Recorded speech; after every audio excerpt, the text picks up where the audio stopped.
A respected black entrepreneur, Elijah Brooks, arrives at a popular live talk show for a surprise interview that was supposed to boost ratings.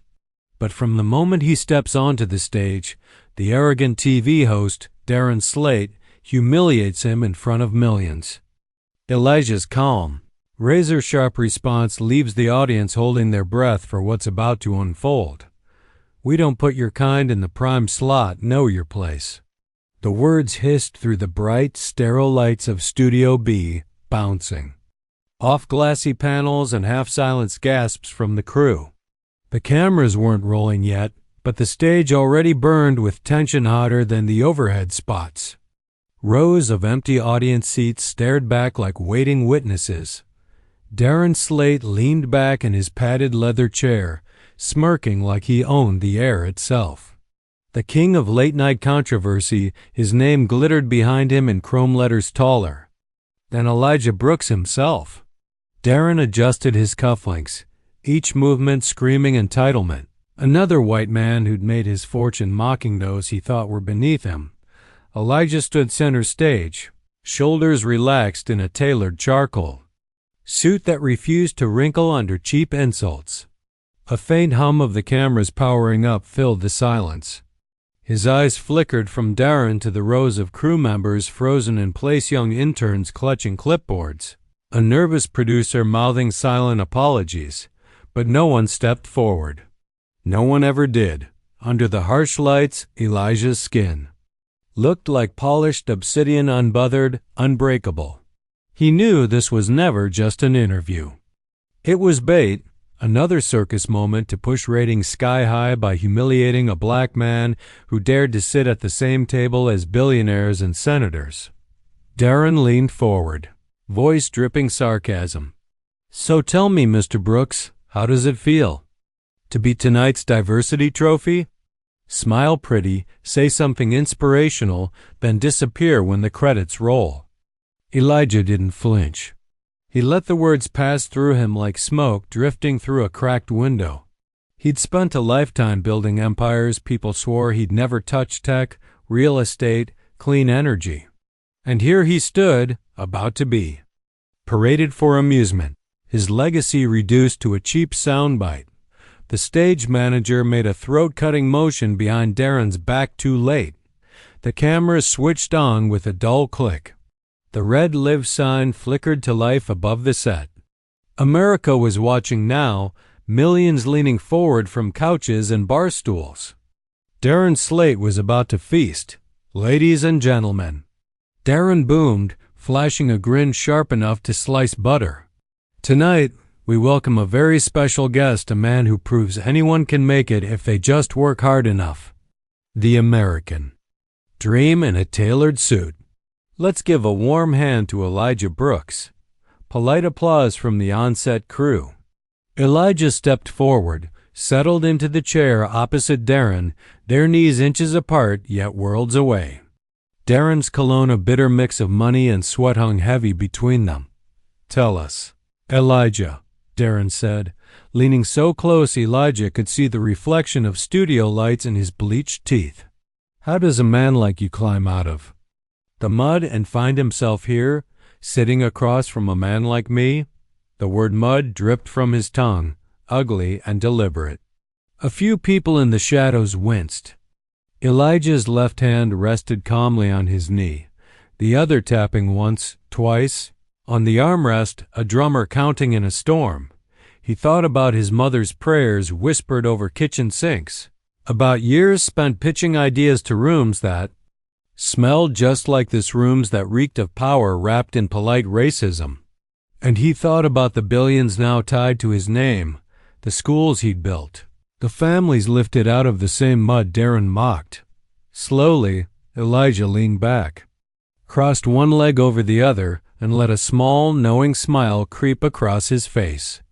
He reached into his pocket and pulled out a folded paper, his company's annual report, thick with numbers Darren would never understand. Then he did something no one expected. He tore it clean in half. Pages drifted to the glossy floor like snow. Darren blinked, caught off guard. "What's that supposed to mean?"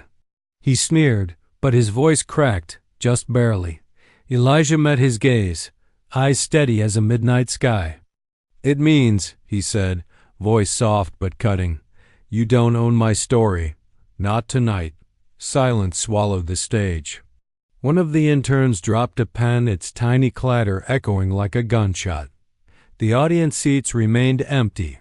But the nation beyond those cameras leaned closer, drawn to the tension that now simmered under Elijah's calm. Darren shifted, that cheap confidence slipping for the first time all night.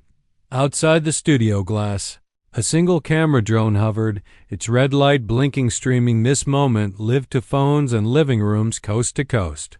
The world would see it all.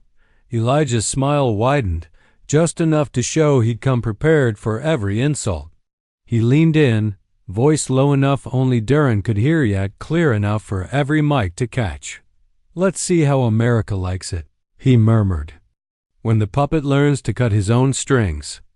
A cold shiver danced down Darren's spine. He opened his mouth to fire back, just as the producer's countdown ticked to 0. The first commercial break loomed, but no one could look away. America had no idea what was coming. The commercial break ended with a thunderous drum roll, the kind that rattles cheap studio speakers and jolts half-asleep viewers back to life. Darren Slate sat perched on the edge of his chair now, eyes glinting like a predator who just remembered he hadn't eaten yet. He cleared his throat, pasting on the trademark grin that had sold millions of ads over the years. But his fingers drummed the armrest faster than before. America saw charm. The interns backstage saw sweat blooming through his crisp white shirt.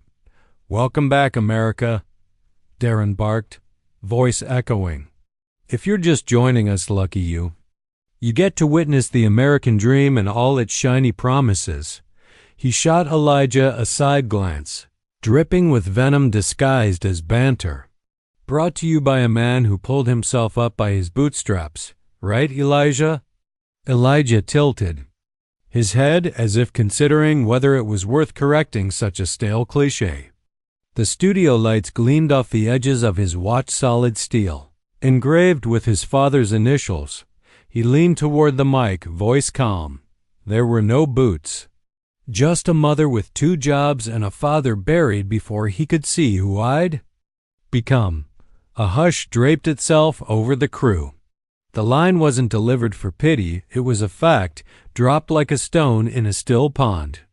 The ripples reached far beyond Studio B. Darren forced a chuckle. "Ah, so you're saying you did it all yourself? No handouts? No special treatment?" He leaned closer, a finger tapping his desk. "The people watching want to know, Elijah. They want to hear how you people." He paused, too late realizing how that sounded. The slip hung in the air like spoiled meat. Elijah didn't even blink. "You people?" he asked softly, turning the phrase over like a coin he might toss back. "Which people would that be, Darren?" A cough echoed from the shadows backstage. A floor manager glanced at a teleprompter that now seemed completely irrelevant. The audience wasn't buying the script anymore. Darren shifted, pushing through. "Relax. I'm just saying this country loves a good underdog story. Gives everyone hope, right?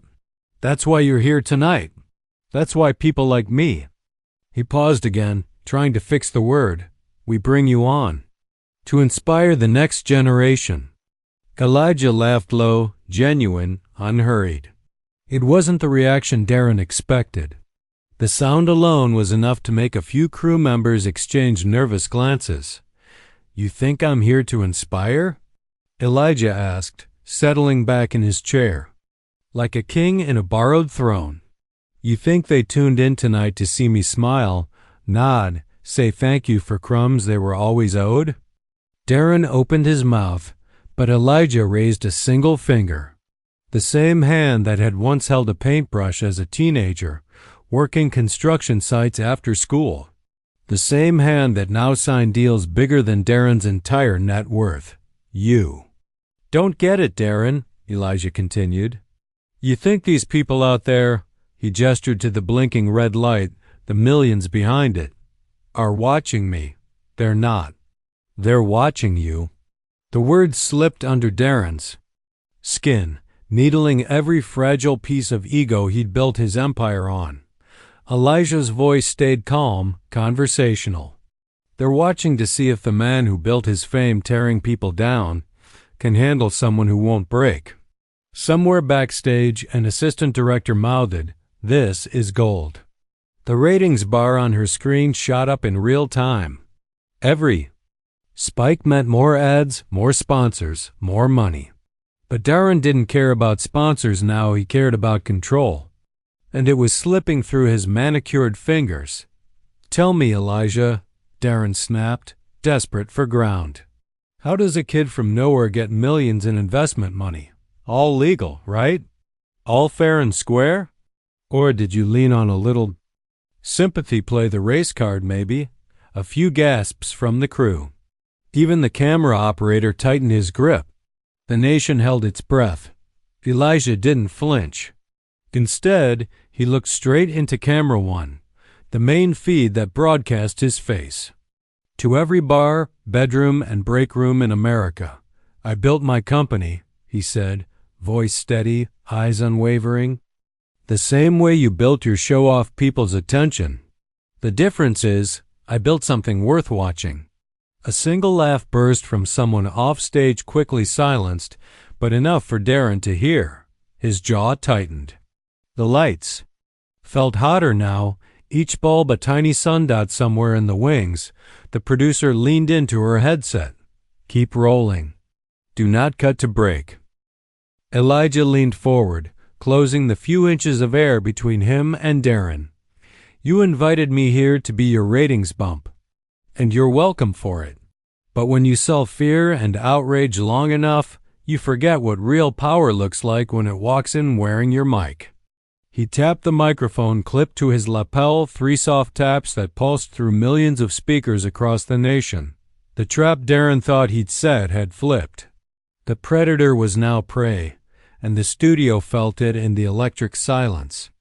That buzzed louder than applause ever could. And for the first time in his career, Darren Slade had nothing clever left to say. The second break was supposed to cool things down, roll a few ads, shuffle the crew, slap makeup back on Darren's forehead to hide the sweat pooling near his hairline. But the control room was chaos. Phones buzzed with push notifications. Every major news outlet clipped the last exchange, adding headlines that grew sharper by the minute. Black entrepreneur calls out TV. Host on live air. Slate humiliated by own guest. Is this the end of America's favorite talk show bully? Inside Studio B, no one dared to mention the trending hashtags. The interns shared glances behind clipboards. Stagehands pretended to check cables that didn't need checking. Darren Slate sat frozen in his chair, one hand locked around his coffee mug, like it might anchor him to this moment before it spun further out of his grasp. Elijah Brooks, however, looked like a man settling into the perfect seat on a train he knew was going exactly where he wanted. When the lights blinked back to life and the red "Live" sign flashed on again, the audience that wasn't even there seemed to roar through. Every lens and boom mic in the building. Darren cleared his throat, the sound too loud, too brittle. He forced a smile. "Welcome back, folks. We're here with Elijah Brooks, entrepreneur, philanthropist, and, apparently, America's new favorite philosopher." He tried for a laugh that landed like a brick on a silent floor. Elijah leaned forward just enough to claim the air. "Careful, Darren." That almost sounded like respect. A ripple of nervous laughter from the crew, no way to mute it now. Darren's grin twitched at the edges. He flipped a card over in his hand. The next pre-approved question printed in bold letters. He didn't dare look up just yet. "Let's talk about your foundation," Darren said stiffly, clinging to the plan. "You pour millions into community projects, schools, scholarships. Some say it's a nice PR move, tax write-offs. So tell. What's the real angle here? Elijah tilted his head. You want the truth, or do you want your audience to keep clapping for the lie? Darren's nostrils flared. I want the truth. All right then. Elijah rested his elbows on his knees, fingers laced. The truth is, your show and every show like this makes money off suffering. Off poverty, off scandal, off cheap. Shots at people who can't afford to punch back. He scanned the blinking camera light. They sell the pain, I buy it back. One scholarship, one startup loan, one open door at a time. A quiet murmur swept through the control room. The sound. Guy adjusted his headset, shaking his head at the raw feed pulsing through the monitors. It wasn't a rant. It wasn't rage. It was a calm dismantling of the system, brick by ugly brick. Darren fought for footing. So you're saying what? That people shouldn't want to watch the news? Shouldn't want the truth? Elijah's smile was small, cold. Since when is this the truth, Darren? Is it the truth when you drag a grieving mother into this chair to cry for your ratings? Is it the truth when you dig through a man's mistakes to sell detergent during commercial breaks? He pointed at the camera's tiny gods staring back without blinking. Look at them. They're not watching for the truth. They're watching to see if I crack. If I lose my temper, raise my voice, break the picture of a good black man. Because that sells, that goes viral. Darren slammed a hand on his desk, rattling his mug. Don't lecture me about what sells. You came here, didn't you? You knew exactly what this was. For a heartbeat, the air throbbed with the raw honesty of that accusation. Elijah let it linger, then nodded once in admission that felt heavier than any denial. You're right, he said. I knew exactly what this was, and I knew exactly what I'd do with it. He leaned back, eyes on the main camera, and for a moment, his calm shattered just enough to let something like righteous fury flicker through. Every clip you post tonight, every headline that pretends to be shocked will feed me more than it ever fed you, because now they're not laughing at me. They're listening. Darren barked a short, humorless laugh. Oh, you think they care? You think tomorrow they won't move on to the next scandal, the next trending meltdown? They might, Elijah agreed, voice low. But some kid, sitting up tonight in a cramped apartment, he's watching this and learning that a man like you can't handle a man like me. Silence. The control room, the crew, the world beyond the cameras, everyone heard that final line. Ring like a bell no one could unring. Darren's eyes darted to the teleprompter, pointless now. The show had slipped his grip, and in its place, something real had taken root. A producer in the shadows whispered into her mic. Ratings just hit a record. He's rewriting the show while he's sitting in the chair. And America scrolling, reposting, replaying every word was eating it up. The third commercial break came too, late to fix what had already slipped through Darren Slate's manicured hands. In the hallway behind the stage, two network executives whispered furiously into their headsets, phones pressed to ears, eyes darting to the monitors where Elijah Brooks now filled every frame. He's killing him, one hissed, voice tight. If Slate doesn't regain control, our sponsors are loving it, barked the other, pointing to the spiking engagement graph on her tablet. Do you see these numbers? This is the biggest live stream we've ever had. But at what cost? The first one's whisper was a hiss that trembled. If Slate looks weak, then the brand changes, she shot back. Or it dies. Back inside the studio, Darren sat frozen while a makeup artist dabbed at his forehead. He barely noticed. His eyes stayed locked on Elijah, who leaned calmly in his chair, hands folded, mic still hot even during the break. Every so often, Elijah's eyes flicked toward him, unreadable, steady. The leave sign glowed back to life. The drumbeat returned, but now it sounded like a countdown to Darren's last chance at control. He forced a smile the way a man forces. A cough to prove he's still alive. He clasped his cards tighter than before, voice booming too loud as the lights flared. Welcome back, America. If you're just tuning in, God help you, you've missed a show. He forced a laugh, but it was met with a hush that rang louder than any applause. Elijah didn't react. He sat in the same poised silence that had turned this stage into his own pulpit. The camera light hovered on his face like a spotlight looking for truth.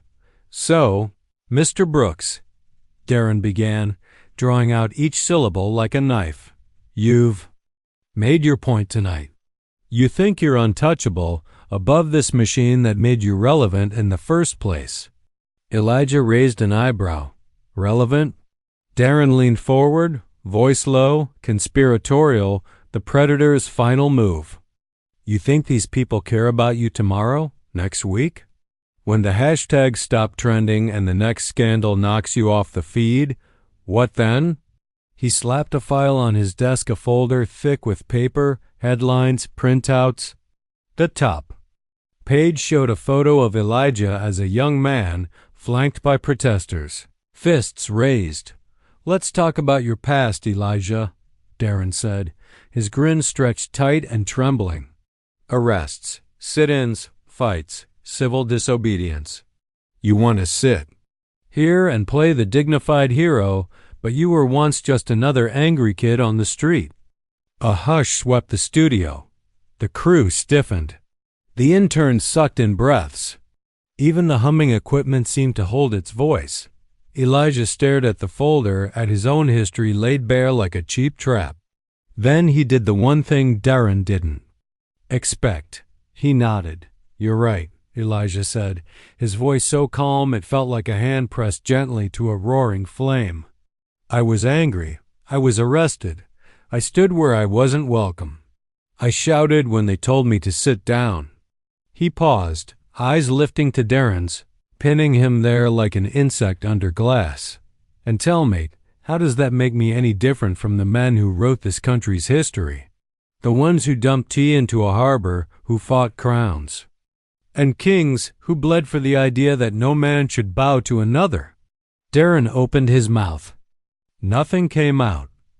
Elijah leaned forward, folding his hands over the folder that now seemed like a sad prop from a play no one wanted to watch. You dug through my past, hoping to find dirt, he said. Congratulations, you found roots. He turned to camera one. Somewhere in homes across America, people shifted forward on their couches. Some stood up without knowing why. The phones in their hands glowed brighter than any studio light. I built companies because they wouldn't hire me. I funded schools because they closed the ones in my neighborhood. I took my anger, my record, my name, and turned it into something that makes men like you sweat under studio lights. Darren's jaw tightened, his knuckles bone-white around the edge of his desk. He knew he'd lost this round before he asked the question. But pride wouldn't let him stop. You really think people care about your story that much? Darren sighed, voice cracking around the edges of a smile. Elijah's eyes narrowed, soft but sharp. They care about what it means. They care because they see themselves. And they care because you made them care by trying to break me on live TV. He flicked the folder back across the desk. The papers slid out, headlines fluttering to the floor like confetti from a party thrown too early. Backstage, an intern whispered to another, "This is it. He's done. Slate's done." Darren stared at the fallen papers, then at the camera, searching for any trace of the man who'd always won by having the last word. But this time, the last word didn't belong to him. And the world knew it. The moment Chapter 4 ended, a cold wind seemed to cut through the glass walls of studio. Even though the air inside stayed thick and hot under the burning stage lights, behind the cameras, the real show had already begun. Phones rang. Agents barked at each other in clipped, desperate tones. Email threads shot like sparks through the hallways of the network tower, Subject line screaming in all caps. Sponsorship contingency? Damage control? Rating spike? A cluster of executives huddled in the dim break room just down the hall. Neon exit signs flickered above their heads as if deciding whether to stay on or shut off for good. The head of ad sales, a thin man with a too-tight tie, slapped a palm on the table. "If Slate loses this fight, we lose the trust of half the country," he hissed. Across from him, a woman in a sharp red blazer stared at her tablet. Numbers pulsed in real-time, viewers spiking, hashtags trending, replays counting by the second. "Trust?" She shot back. "Have you seen these engagement stats? They don't trust us. They watch us. That's what pays your salary." Another executive, sleeves rolled up, leaned in. "What about the sponsors? They're blowing up my phone." Half want us to cut to reruns, half want us to sell this as the most authentic live TV moment in years. Silence.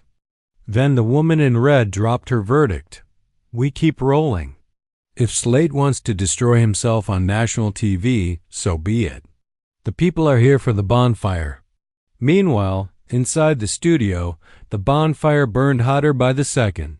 Darren Slate was unraveling under the lights. His signature grin had wilted into a rigid mask. He shuffled his note cards like they might magically give him a question strong enough to corner Elijah again. But Elijah sat there unbothered, a picture of poise. His fingertips drummed softly on the arm of his chair, a quiet percussion to the beating of a million hearts waiting for his next line. Darren cleared his throat. "So, let's talk business, Elijah.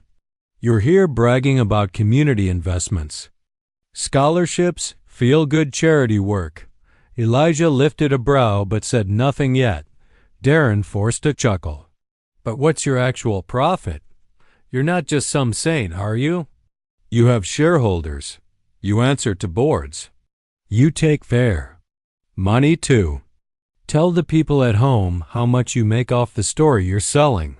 A murmur ran through the crew. Some looked down at their feet. Some shot glances at the clock, wondering how long until the next break could rescue them all. Elijah didn't blink. He leaned forward, elbows on his knees, speaking directly to America. "You want numbers, Darren?" His voice was too soft for the punch it carried.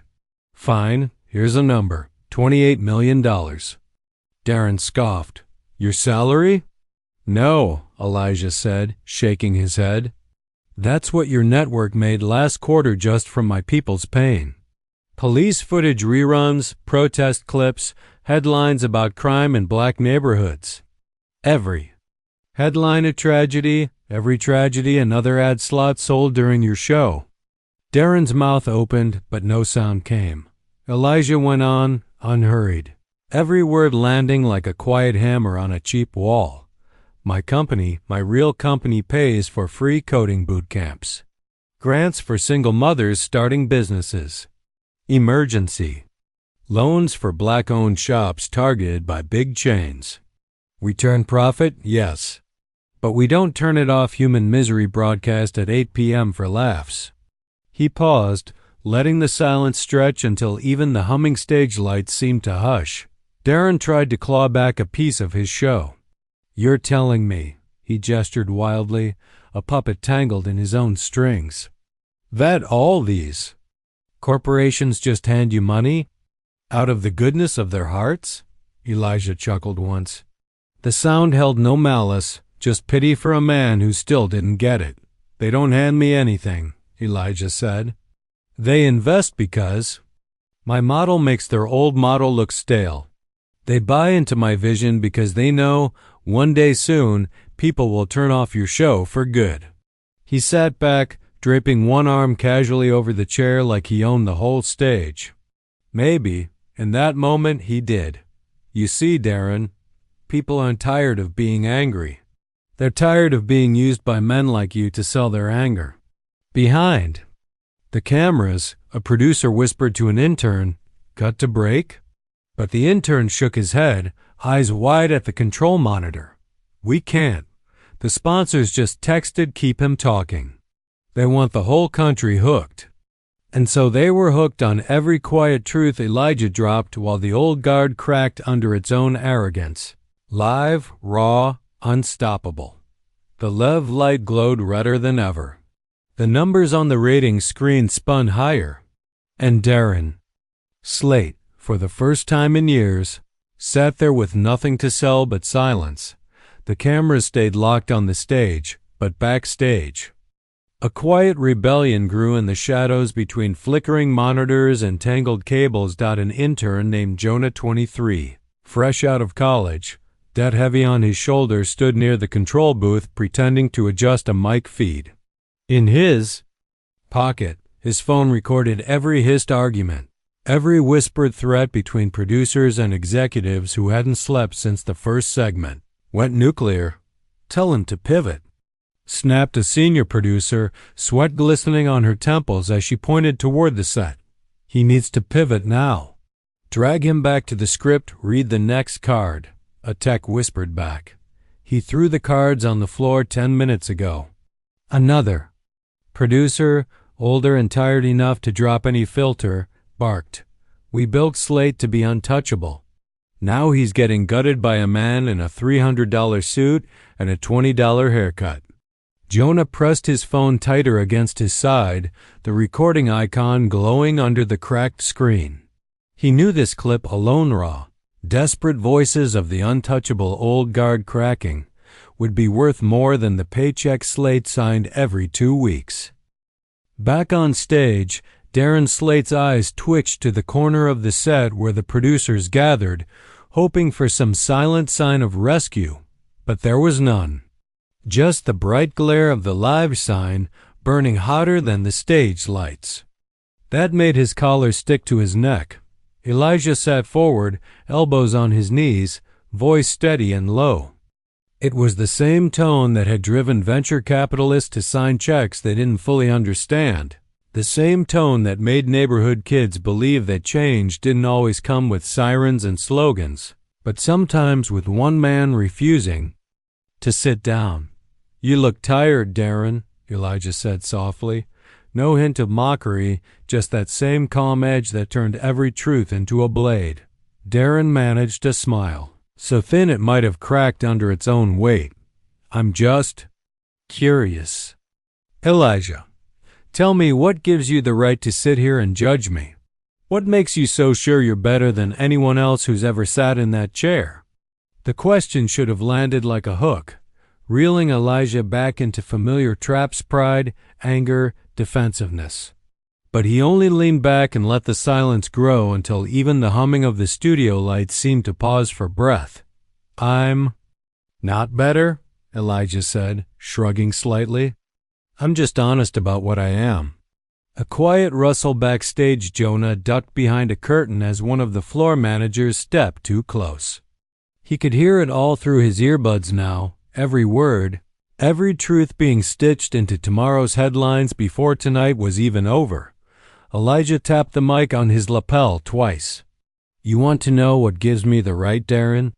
This moment, this chair you thought would break me. He shifted, eyes locking with camera one making millions, leaned forward as if he were speaking directly to every phone and every living room couch in America. You built your career on people swallowing your version of the truth. They watched you shred reputations, humiliate guests, spin cheap outrage into late-night punchlines. And the sponsors paid you for it. A hush from the crew. A stagehand shifted his feet. Even the cue card guy his job rendered pointless stood. Frozen, card limp in his hand.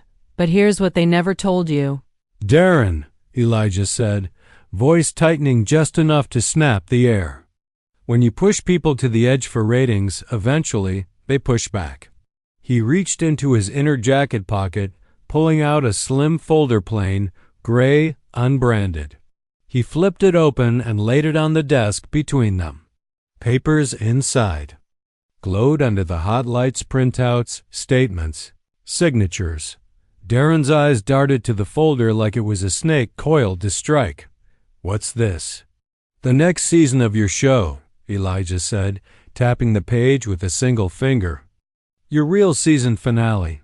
Darren's throat bobbed. "I don't." Elijah didn't wait for permission. He turned a page, tapping a line highlighted in yellow. "Financial statements. Backroom deals. Staff pay cuts while your bonus doubled. Donations you brag about that never made it past your tax attorney's pocket." He sat back, letting the truth hover over the studio like a storm cloud too heavy to hold its water. Backstage, Jonah's eyes widened. He mouthed the words to himself. "It's real." His phone trembled in his grip, still recording the tremor in Darren Slate's voice as he stumbled for a comeback. "You really think people care about this?" Darren's laugh cracked at the edges, desperate now. "They'll forget by tomorrow." "They'll remember," Elijah cut in, voice like a quiet verdict. "Because tomorrow, they'll read it on every site your show can't buy. They'll see the receipts your audience never asked for until you force them to look." For a moment, Darren looked so small under the bright lights. Just a man, aging and alone, cornered by his own reflection. And behind him, a dozen young interns and junior staffers realized all at once. The old guard wasn't immortal. And tonight, the cracks had finally started to show. Jonah's sneakers squeaked against the wax studio floor as he slipped out a side door marked "Crew Only." His hands trembled around his phone. The recording app still glowed on the cracked screen. REC 54 minutes. He ducked past a stack of lighting rigs, ignoring the glare of a security guard too busy arguing into a headset to care about a junior intern vanishing into the hallway. Outside, the corridor hummed with a low drone of the building's ancient air system. Jonah leaned against the wall, breath fogging in the overcooled air. He plugged in his earbuds, thumb hovering over the file. One tap, and the raw truth would fly into 100 group chats, newsrooms, and blogs that Darren's PR army couldn't buy or threaten into silence. Inside the studio, the show rolled on Elijah's calm voice, threading every wire and pixel that carried the broadcast into living rooms, dive bars, and late-night diner TVs. Darren Slate, for all his practiced swagger, now sat like a man drowning in a puddle he thought was a pond. The folder lay open between them, page after page marked up with yellow highlights and clipped signatures, evidence that Darren's empire was always a house of cards. "You think they care about my tax forms?" Darren rasped, trying to force a grin through lips that barely moved. "They're watching for you, Elijah. Watching for your next slip. One wrong word and all this righteous act goes up in smoke." Elijah's smile was steady as he leaned closer, elbows on the desk like two bookends to a truth no headline could contain. "I didn't come here to play perfect," Elijah said, voice low, almost kind.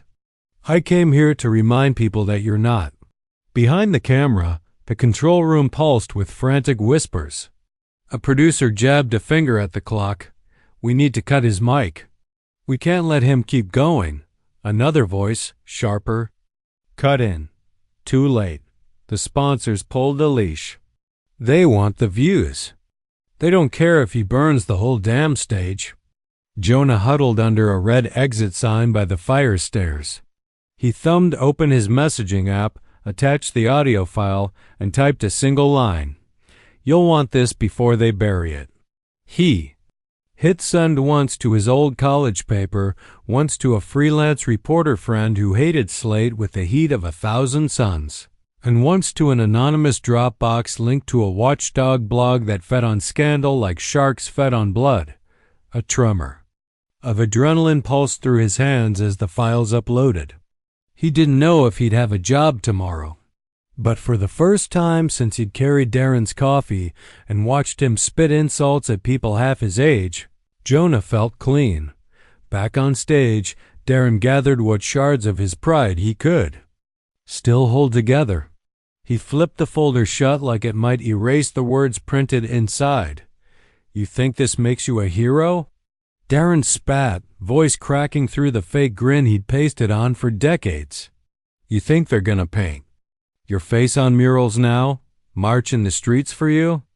Elijah let out a short laugh, surprised, genuine, almost gentle. I don't need a mural, Darren. I need people to see who you really are.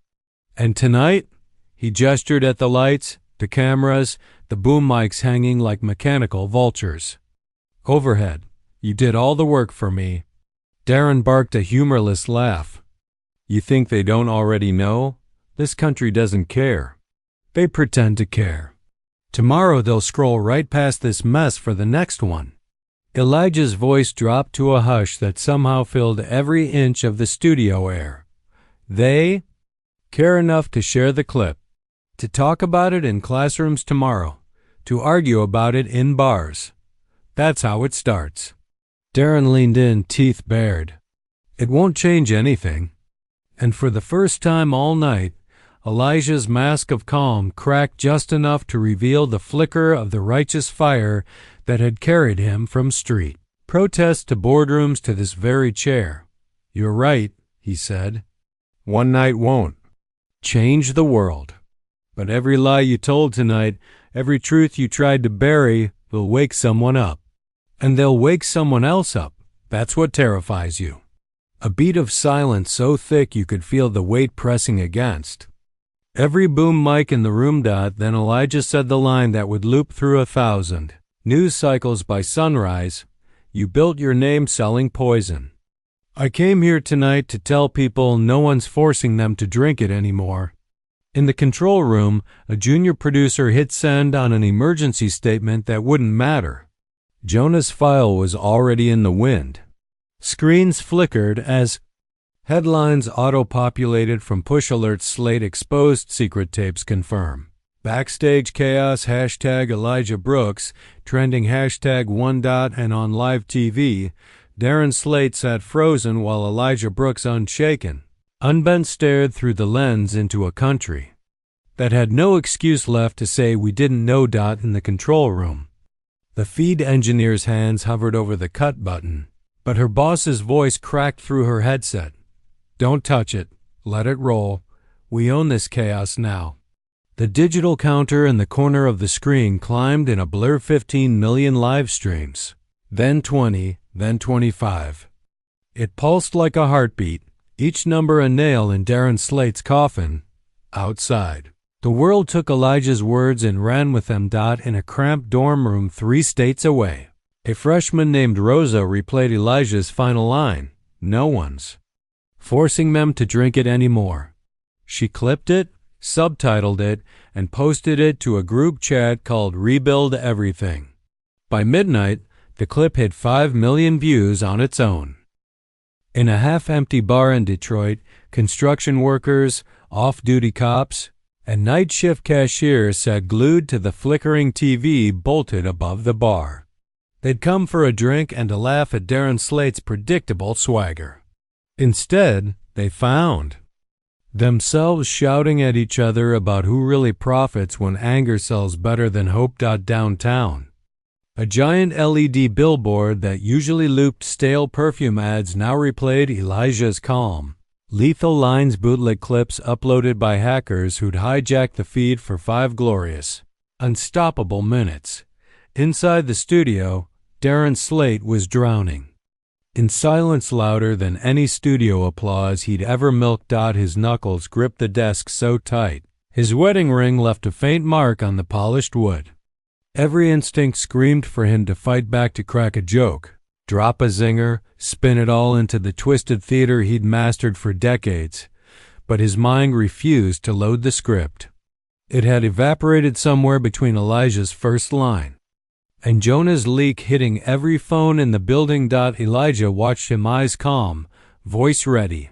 There was no pity in his stare, just a quiet dare. What will you do now when the truth costs more than the lie? Darren found his voice, though. It scraped out like sandpaper. What now, huh? You think people won't forget you by next week? You think they'll stick around when the cameras turn off and your righteous show is done? Elijah's smile barely shifted. I don't want them to stick around for me, Darren. I want them to stick around for each other. A sound from the wings low, hurried footsteps. One of Darren's junior producers approached, headset crooked, eyes wide. He leaned in to whisper, but the boom mic overhead caught every syllable anyway. They're pulling the reruns. Sponsors bailing. The board wants you to wrap it now. Darren's jaw twitched, rage fighting despair. He flicked a glance at Elijah. Then, at the blinking lev light, his old friend turned enemy. He forced a grin for the cameras, a last sad echo of the man America had tuned in to watch tear others down. So what now, Mr. Brooks? You've got your moment. Say your final line. Give them their hero's speech so they can feel good about doing nothing tomorrow. Elijah leaned back, his voice almost a whisper, but the hush made every word sharper than a shout. No heroes. Speech, Darren, just a question. He turned, looking dead into camera one, into every living room, every bar, every cracked phone screen balanced on knees and countertops. You just watched a man lie to you for years, Elijah said, slow and razor clean. And you watched me pull off the mask live. So what do you do tomorrow when they hand you the next mask to believe in? A hush fell so heavy that even the studio's humming lights seemed to bow to it. Don't tweet about it. Don't just hashtag it. Do something about it. Or people like him. Elijah nodded toward Darren without even glancing. Will keep selling your silence right back to you. In that single breath, millions heard their own excuses echo back at them. Ugly, undeniable, impossible to unsee. Darren tried to interject, voice rising to rescue the moment, but his own mic crackled out, cut by the control room, whose staff were now just another audience leaning forward, wide-eyed, wondering if they'd help build a monster they could never leash again. Outside, Jonah stood under the blinking studio sign. His phone buzzed and buzzed, notifications stacked, so fast they blurred into a waterfall of headlines. He glanced up at the tower where Darren Slate's face used to beam from giant screens every night. Tonight, it flickered half static, half Elijah's steady eyes. Jonah exhaled into the muggy air, a smile ghosting across his face. Inside, under a sea of unblinking lights, Elijah Brooks sat perfectly still, an unbothered silhouette behind the shattering old guard, while America decided if it would just watch the fire burn or finally light one of its own. The clock above camera 2 ticked toward midnight, its red digits glowing like the last embers of Darren Slate's empire. Inside the studio, the air had shifted from tense to fragile, like glass stretched too thin.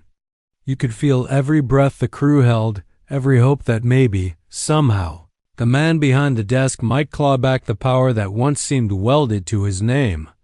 Darren sat rigid, fingers drumming so hard on the polished desk that the mic picked up the hollow tapping. His producer's voice buzzed in his earpiece. You have 90 seconds. Wrap it. Control the spin. End it your way. But the spin was gone. The mask lay in pieces under the glare of the stage lights, trampled by the calm man across from him who had said less than Darren, but somehow said everything. Darren forced a cough that didn't sound real. He shuffled the empty cue cards like they might still whisper him a line. So, Elijah, he began, voice pitched like a desperate stand-up comic playing to a crowd that wanted him off stage. You came here to lecture me. You got your big, viral moment. Congratulations. But let's be honest, none of this changes a damn thing. A flicker of movement, Elijah leaning back, crossing one leg over the other, the picture of a man who knew this battle was already won? Really? Elijah asked, calm as a Sunday morning. Nothing changes? Darren pounced on the word like a man drowning who sees driftwood. He pointed at the cameras, at the blinking leave sign that now felt like a countdown to his last breath as America's unchallenged king of spin. They'll forget you tomorrow. He snapped, spit bright on his teeth. You think these people really want the truth? They want the circus. They want the anger. And when they get bored, they'll come crawling back to me because I give them what they crave. I make them feel something. He slapped the desk so hard the mug jumped, rattling. Like a nervous witness. That's what this is. Entertainment. Always has been, always will be. A hush followed. Not the hush of awe, more like the hush of an audience realizing the magician's hands are empty. The hat holds no rabbit. The tricks are all spent. Elijah let the silence breathe. Then leaned in so the boom mics could drink every syllable. "You're right, Darren," he said softly. "It has always been entertainment. But tonight, they saw who paid the price." He gestured around the stage, the set that had devoured reputations for prime time. The mug with Darren's name, the faded applause sign blinking like a tired ghost. You sold them pain dressed as truth. You built an empire selling fear. But you never paid for it. They did. A cough in the control room, someone muttering, "Roll credits." "We can't roll credits." But the live sign kept glowing.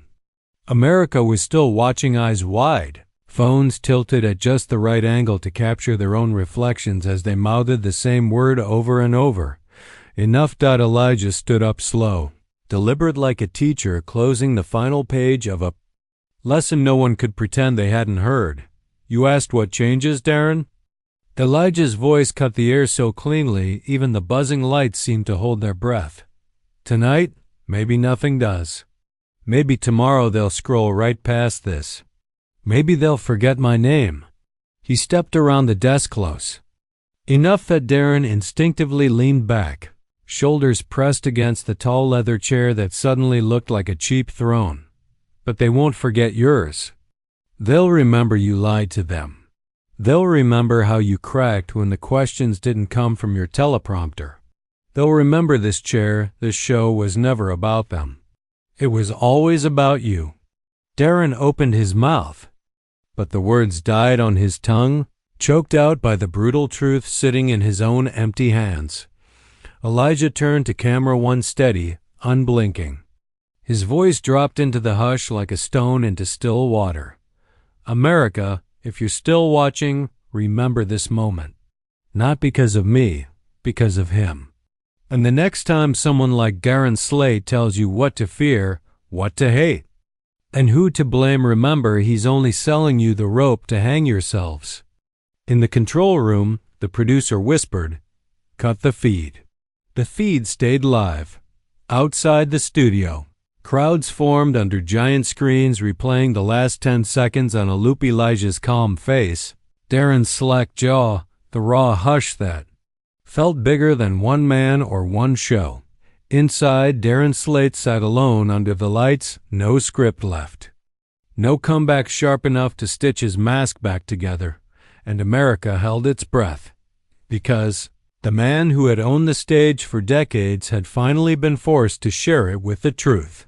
Outside the studio, the summer night tasted electric thick, with the city's late-hour breath and the restless hum of people who tuned in for spectacle but stayed for the truth. The live sign finally flickered out. It didn't matter. The show was still playing on cracked phone screens, on giant downtown billboards hijacked by teenagers with more skill than sleep, and gas stations, on cafe TVs that hadn't run. Slate's show in years, but tuned in tonight because someone said, "You have to see this." Inside, Darren Slate pushed through the side hallway, flanked by 2 assistants who looked more like reluctant handlers than loyal staff. His tie hung askew. His collar, once starched into authority, now wilted against skin that glistened under. Harsh corridor lights. He barked at the younger assistant, voice frayed. "Get the car. No press. Until legal, we go nuclear on every clip. DMCA, lawsuits, all of it." But outside, Jonah stood with a knot of other interns who hadn't gone home. Their phones buzzed with fresh push notifications. Slate meltdown. Uncut. 12 million views in 2 hours. Jonah didn't speak as Darren passed, didn't need to. His silence said everything. The mask is off. Good luck taping it back on. Elijah stepped off the stage for the first time in 2 hours. He could still feel the heat of the lights clinging to his skin, but out here in the hallway the air felt lighter, like the ceiling had been lifted. The floor no longer tilted in Darren Slate's favor. A junior tech offered him a paper cup of water with hands that trembled. "They want you back inside, Mr. Brooks." More reaction shots, a statement for the post-show. Elijah smiled softly, a polite no that made the tech swallow his next words. "I said what I came to say," Elijah told him. He handed the cup back untouched and stepped through the emergency exit instead, outside. The night greeted him not with roaring applause but with something better, a hush that held the weight of eyes wide open for the first time in a long while. A small crowd waited by the back door. No cameras. Just people, students, a delivery driver still in his uniform, a nurse on break with her scrubs half untucked. They weren't there for selfies. They weren't even sure what to say. A young woman stepped forward, phone in her hand, still glowing with the paused replay. Do we follow you now?" she asked, voice small but not weak. Elijah shook his head, gentle but clear. "Don't follow me. Follow each other." He held her gaze until she nodded, like she'd been handed permission to believe something she'd half forgotten she could. A man behind her, broad-shouldered with tired eyes, raised his phone. "So what now? March, donate? Riot? Talk?" Elijah said. "Talk first. Argue. Vote like you mean it. Buy from the ones they tell you don't matter. Fund the schools they close. Call out the lies at your job, your dinner table, your church, wherever they think they're safe. Don't stop just because the hashtag changes." He saw it land, this simple truth harder to accept than the loudest speech. They'd come here, ready to crown him a hero. He'd come here ready to leave without a throne. Inside the tower, Darren Slate slumped into the back seat of a waiting black SUV. He fumbled for his phone. Notifications bled across the screen in red. Sponsorship suspended. Emergency board call. Lawsuits incoming. He tried to call his lawyer. Straight to voicemail. He stared through the tinted window at the knot of people gathered in the alley behind the studio, talking, hugging, swapping clips, planning meetups, arguments, steps. He banged the back of the seat. Drive now. The SUV pulled away, tail lights blinking once before disappearing into the hush of a city too awake to go back to sleep. Jonah leaned against the brick wall by the dumpsters, watching the car vanish. He scrolled his phone, new clips every second, every angle. His recording had become just one spark in a wildfire. He exhaled, a grin flickering as a thought hit him. There's no putting it back in the box. Elijah stepped to the curb alone. For a heartbeat, he looked up at the sky somewhere above the towers.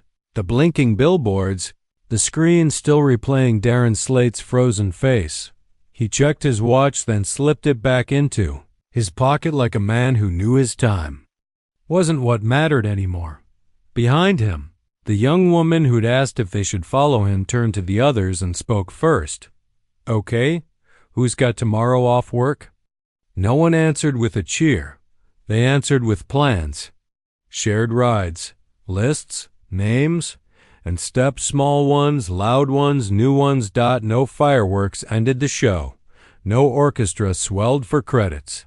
Just a man walking away from borrowed lights into a night that no longer needed him to stay bright.